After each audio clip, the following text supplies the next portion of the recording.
Olá pessoal, estamos aqui novamente para dar sequência nessa série de vídeos e agora o nosso assunto será sobre desenvolvimento de produto, onde até agora nós já vimos uma introdução sobre o conceito de startup, falei para vocês também sobre desenvolvimento de clientes, onde vocês deveriam escolher ali o público que vocês gostariam de atuar, se era B2B ou se era B2C.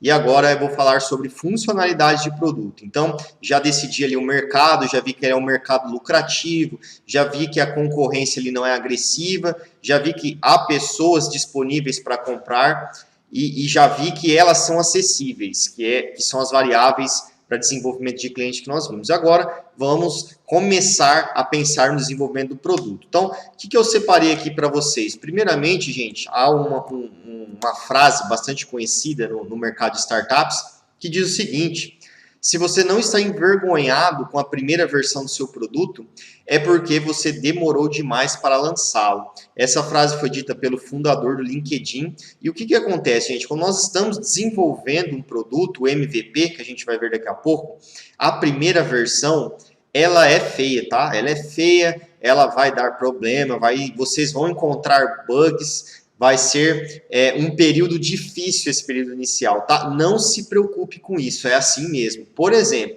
aqui na incubadora nós já tivemos um caso onde o produto estava pronto e o cliente queria comprar, mas a integradora, o botão de integrador de pagamento não estava funcionando, ou seja, o cliente não conseguia pagar. E aí, a gente, foi até um fato engraçado de ser contado, porque o produto está tão na fase inicial ainda que os problemas eles vão surgindo conforme as pessoas vão usando. E a gente não esperava que justamente na integradora de pagamento fosse dar problema, mas acontece, tá, gente? Então, a primeira versão do seu produto, ela é um pouquinho, vai ficar um pouquinho a desejar mesmo, tá? E como é que funciona essa primeira versão, gente? Temos aqui o conceito de MVP, vocês já devem ter ouvido falar, na verdade, porque ele é bastante difundido em salas de aula. Qualquer vídeo no YouTube vocês forem procurar sobre startup, vocês vão encontrar esse conceito. O MVP nada mais é do que uma abreviação de mínimo produto viável, do inglês, e baseia-se na seguinte ideia: você constrói o seu produto mínimo do mínimo do mínimo possível para que o cliente possa usá-lo. Daí, o cliente vai começar a avaliar o seu produto, porque ele está usando. Você vai começar a medir e a aprender a resposta que ele está dando para você.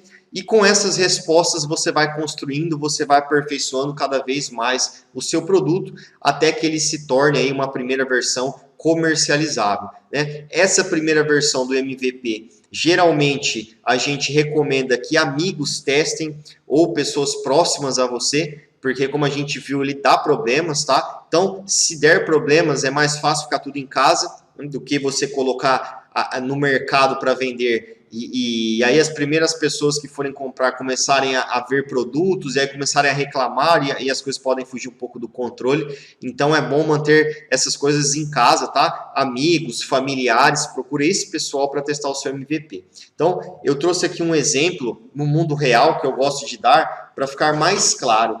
Porque às vezes o mundo tecnológico, o exemplo de MVP não fica tão claro. Imagine assim, gente, que vocês querem construir um restaurante tailandês na cidade, tá? Aqui em Presidente Prudente, onde nunca existiu um restaurante tailandês. E aí, o modo tradicional de se fazer isso, como é? Você vai lá, contrata um arquiteto, ele vai fazer o projeto, o engenheiro vai lá, vai reformar ou vai construir do zero, né? Ou vai reformar um ponto que já existe. Você vai gastar aí em torno de 200 a 250 mil reais para reformar ou construir esse imóvel. Depois você vai contratar a equipe. Aí você vai precisar de uma equipe de pelo menos 10 pessoas. São 10 salários que você vai ter que começar a pagar. É um passivo trabalhista bastante considerável. Para só depois de todo esse processo de documentação, alvará e tudo mais, você descobrir que aqui em Prudente não há demanda, as pessoas não gostam de comida tailandesa e o seu restaurante não vai ninguém, né? Ele fica vazio. Esse é um modelo tradicional de se abrir um negócio, ele é um modelo caro, ele é um modelo que devolve muito tempo e ele é um modelo que não é eficaz, porque não faz sentido você fazer todo esse processo antes de fazer a abertura da empresa. E como é que a gente trabalha no modelo de startup, gente, esse modelo de MVP? Então, se você pretende, na verdade, construir um restaurante tailandês, primeiro você tem que ver se a comida tailandesa agrada o paladar das pessoas. E como é que você faz isso de maneira mais rápida e barata possível? Vamos supor que você comece a cozinhar na cozinha da sua casa mesmo, tá? Você faz ali pequenas porções, pequenas marmitas, e para quem que você entrega, que eu acabei de falar? Você entrega para amigos, tá? Amigos, conhecidos, pessoas do seu bairro, pessoas próximas. E a gente fala que o produto começa a ser validado quando as pessoas pagam, tá? Não adianta você achar que o seu produto vai ter clientes, vai ter demanda, se você está distribuindo de graça para amigos. Porque se você está dando e a pessoa é sua amiga, obviamente que ela vai falar bem do produto, né? Tudo indica que sim, pelo menos. Então, se ela compra, já é um indício de que o seu produto está começando a ter aceitação. E depois que essas pessoas começarem a comprar e comer, você vai, ao final de semana ou ao longo da semana, você vai pegar seu telefone e vai ligar para elas e vai perguntar o que elas acharam da comida. E aí elas vão falando. E aí você vai anotando, vai pegando os feedbacks, lembra que eu falei? Você vai colhendo os feedbacks e você vai aperfeiçoando o seu produto. Dado um determinado momento que alguns clientes começaram a pedir novamente, ou seja, o seu negócio começa a ter recompra, é um indício fortíssimo de que se você abrir um restaurante maior, a probabilidade de que ele dê certo ela é bem maior. E aí o seu dinheiro, o seu recurso, o seu tempo, a gente diminui os riscos, a gente fala, né? Não quer dizer que vai dar certo, não existe negócio sem risco.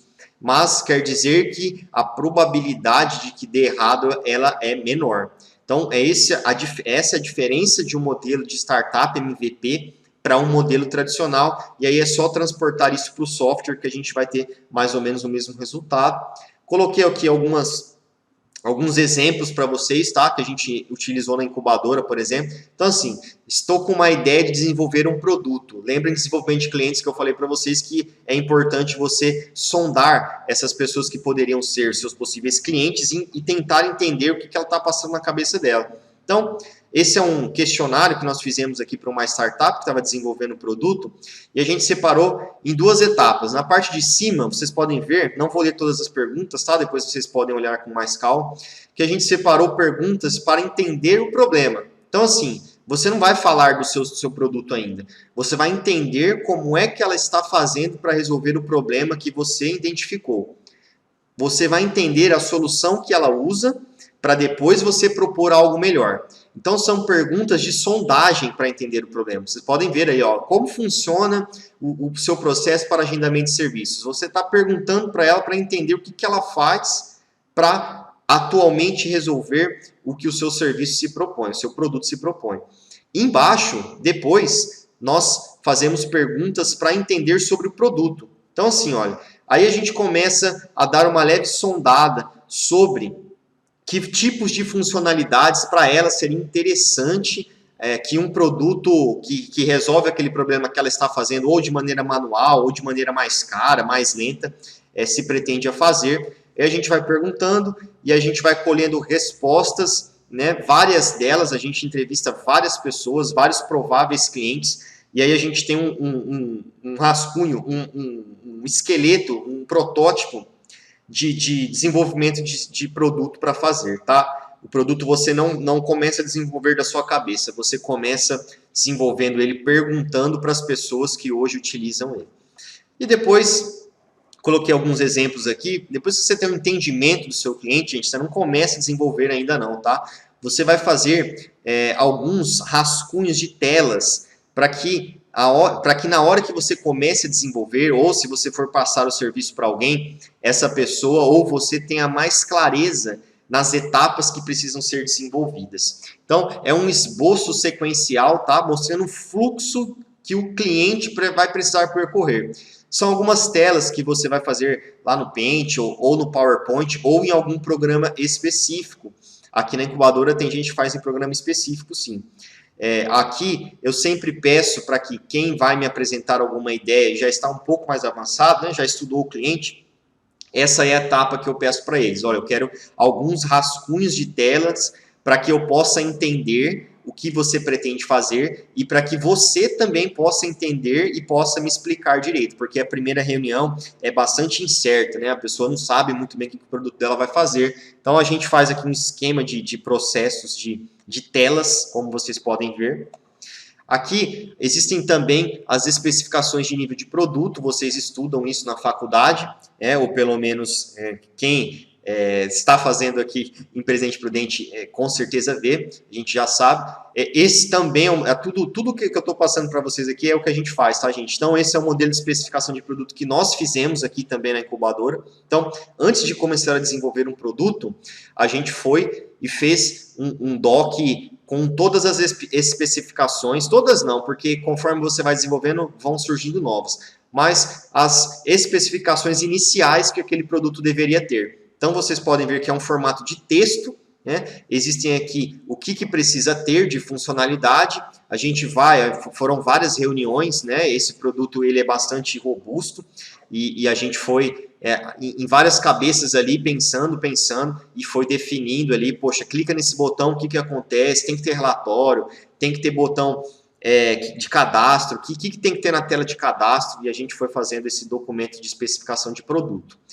Também há, gente, um modelo de especificação de produto um pouco mais visual. Então, em vez de você fazer esses textos que eu mostrei para você agora há pouco, você pega e faz uma sequência um pouco mais visual, como está aqui no exemplo para vocês. Esse não está aqui conosco, eu retirei de um livro, mas é para que fique bem claro que funcionalidade, que benefício que aquele produto vai ter para aquele cliente, tá? Então, você passando para o papel, você começa a ter um pouco mais de clareza em questão de especificações.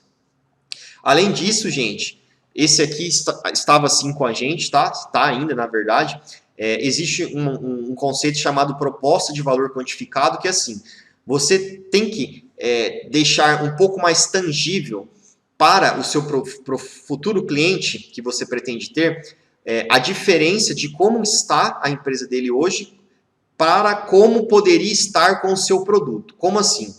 Esse aqui é um exemplo de uma tela, tá? Quem é mais habituado aí ao universo da TI vai se identificar. Isso é um sistema de inteligência de mercado, também conhecido como o Power BI, que é a ferramenta mais utilizada. Então, teve aqui uma reunião de vendas, que a startup estava na fase da ideia ainda, decidindo o que ia fazer.